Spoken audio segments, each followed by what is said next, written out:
की रुकल रहा चैत के महीना से, गिनतन दिनवा कैलेंडर के दीना से,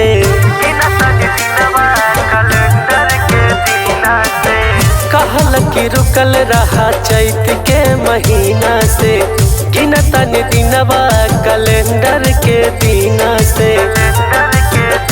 कुछ बोलब ता कहबा की करेलू हाला,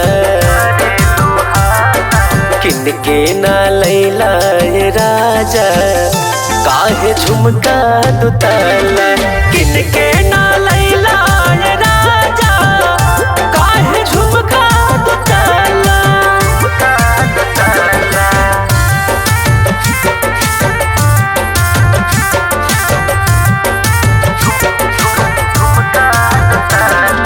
म्यूजिक बाय विपिन विनायक।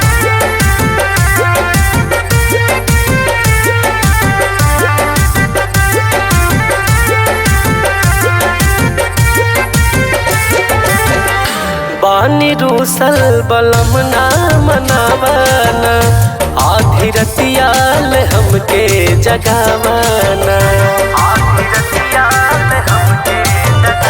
बानी रूसल बलम ना मनावाना, आधी रतियाल हमके जगावाना।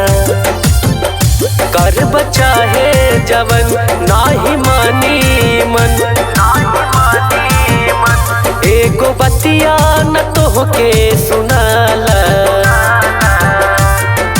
किनके ना लैला ये राजा काहे झुमका दुताला, किनके ना लैला ये राजा काहे झुमका दुताला।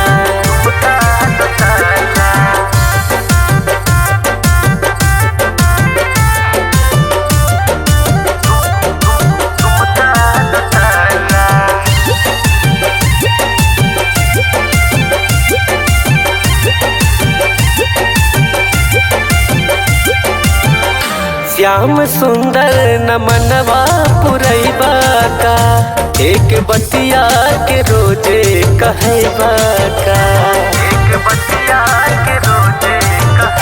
श्याम सुंदर नमनवा पुरैबा का, एक बतिया के रोजे कहैबा का।